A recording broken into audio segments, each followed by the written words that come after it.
If the industry wants to stay in Punjab, please stay. We welcome the industry. लेकिन अगर it's a polluting industry है, please get out. We don't need it. और ये जो impression है ना साडा कि इंप्लॉयमेंट ਜਿਹੜਾ ਇੰਪਲੋਇਮੈਂਟ ਦੀ ਗੱਲ ਕਰਦਾ ਉਹਨੂੰ ਬੋਲੋ ਕਿ ਐਗਰੀਕਲਚਰ 'ਚ ਆ ਜਾਓ।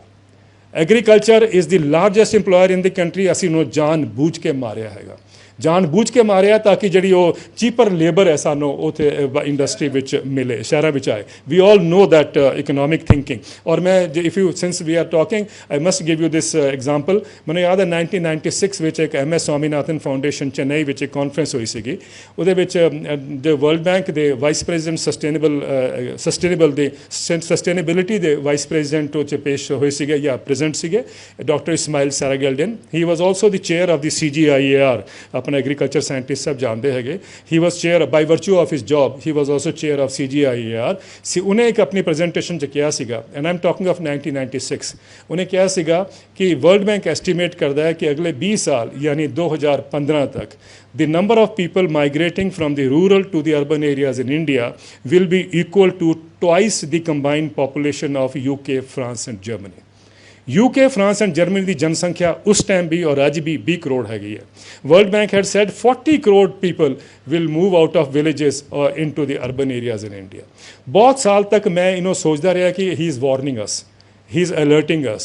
फिर मैंने बात समझ आया, no it was not a warning, it was a dictate. साड़ी सारी गवर्नमेंट्स इसी करके लगी हुई हैं कि we have to push people out of agriculture in to the urban areas. And we believe, तुसीं साडे इकोनॉमिस्ट नूं गल करो, जिस टाइम भी लोग शहरों च मूव करते हैं, they are the first one to rejoice कि भाई असी एग्रीकल्चर च लोगों को कढ़ के शहर की तरफ लैके आ रहे हैं। एंड आई रिमेंबर अपने रघुराम राजन साहब ने एक इंटरव्यू में कहा सीगा कि इंडिया का सब तो बड़ा रिफॉर्म तद होएगा जब असी पिंडां चों किसानां नूं कढ़ के शहर में लैके आवांगे, क्योंकि शहर में चीप लेबर की जरूरत है। And I had challenge him at that time कि this is a fundamentally flawed economics कि तुहानूं वेस्ट ने कहता तुसीं सानूं चिपकाता ये मॉडल। तां ही मैं हर जगह कहना है कि Indian economist are the laziest of the economist. एक साडे स्टेट बैंक ऑफ इंडिया के इकोनॉमिस्ट ने लिखा, चीफ इकोनॉमिस्ट है स्टेट बैंक के, उन्होंने एक आर्टिकल लिखा, उहदे विच कहा कि पंजाब का किसान लेजी किसान है, सुस्त किसान है। क्यों? एक बारी कणक लगाई, फिर झोना लगाया, फिर सुट आया मंडी च, ये लिखा उन्होंने। मैं उस जवाब दिता सीगा, मैं क्या किसान लेजी नहीं है, किसान तो 11 टन प्रति हैक्टेयर प्रोड्यूस करता है। लेजी किसान कभी नहीं पैदा कर सकता। वो किसान अगर तुम उन्होंने लेजी कहते हो, लेजी उन तक अपना काम करता। लेजी इकोनॉमिस्ट है, मैं दस दो इकोनॉमिस्ट ने की अज तक काम किया है सिवाय कट एंड पेस्ट करन तो वैसटर्न कंट्रीज़ तो। And that article I am glad Tribune carried it and it became a issue where it was suppose to be. कहने का मेरा मतलब है कि I am not against economist, मैंने भी लोग अगर इकोनॉमिस्ट कहते हैं, but I think the point I am trying to make is economist has to suit your interest. ਤੁਸੀਂ कट एंड पेस्ट ਜਿਹੜਾ इकोनॉमिक्स चलती आई है ਇਹਨੂੰ ਬੰਦ करना चाहिए। ਉਹੀ इकोनॉमिक्स है ਜਿਹੜੀ ਕਹਿੰਦੀ है कि ਪਿੰਡਾਂ ਚੋਂ ਕਿਸਾਨਾਂ ਨੂੰ ਕੱਢੋ ਔਰ ਸ਼ਹਿਰ 'ਚ ਲੈ ਕੇ ਆਓ। 2 दिन ਦਾ लॉकडाउन ਹੋਇਆ ਸੀਗਾ, ਹਾਲੇ ਤੁਹਾਨੂੰ ਯਾਦ ਹੋਏਗਾ, and thousands of people, to be exact 10 crore people walked back interstate and intrastate. वो कई सारे तो आए नहीं है। And we are told by our economist और सारे पॉलिसी मेकर भी उसनों एग्री करते हैं कि agriculture is a burden on the country.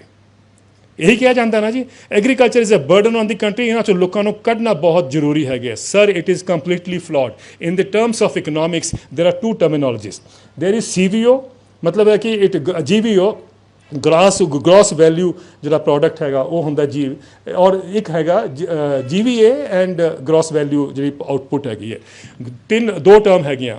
GVA minus gross value addition, which minus तुसी अगर उच्चों अपने इनपुट जोड़े पाए है कढ़ लो, उसका टोटल वो बाकी वैल्यू आ जाएगी। और जो ग्रॉस वैल्यू है तो ग्रॉस जो आउटपुट है वो टोटल आउटपुट हो गया। उन्होंने वर्कआउट किया कि दी हाईएस्ट रेशियो जी हैगी है इंडिया के सारी industry which, it is in agriculture. जिन्नी हाई होएगी GVO versus against GVA against GVO, that shows the efficiency. Indian agriculture की एफिशिएंसी आज टॉप कर दी है। It is deliberately killed by economist who से कि agriculture is a burden. Agriculture में अगर असी वायबल और प्रॉफिटेबल बनाने हैं तो सारा जो ये फोकस है ना कि इन्हों गंदा शहर बना दीए, गंदा नाला बना दीए, इत्थे भी उत्थे भी।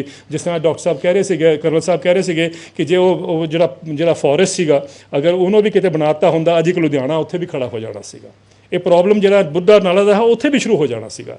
ਸੋ I think the solution is ਕਿ ਬਈ ਯੂ ਟਰਾਈ ਟੂ ਸੀ ਕਿ we agriculture should become economically viable and most effective efficient, ਉਹ ਹੋ ਸਕਦਾ ਹੈ ਸਰ। ਸੋ ਆਨਸਰ ਸਾਡੇ ਕੋਲ ਹੈਗੇ ਆ, ਸੋਲੂਸ਼ਨ ਵੀ ਸਾਡੇ ਕੋਲ ਹੈਗੇ ਆ, ਪ੍ਰੋਬਲਮ ਸਾਨੂੰ ਸਭ ਨੂੰ ਦਿਖ ਰਹੇ ਹੈਗੇ ਆ। ਅਗਰ ਅਸੀਂ ਸਭ ਮਿਲ ਕੇ ਹੱਥ ਜੋੜ ਕੇ ਇੱਕ ਤਰ੍ਹਾਂ ਦਾ ਇੱਕ ਉਹਦਾ not as a solution only but to how to combat that, I think we will be trying to show a way in that path.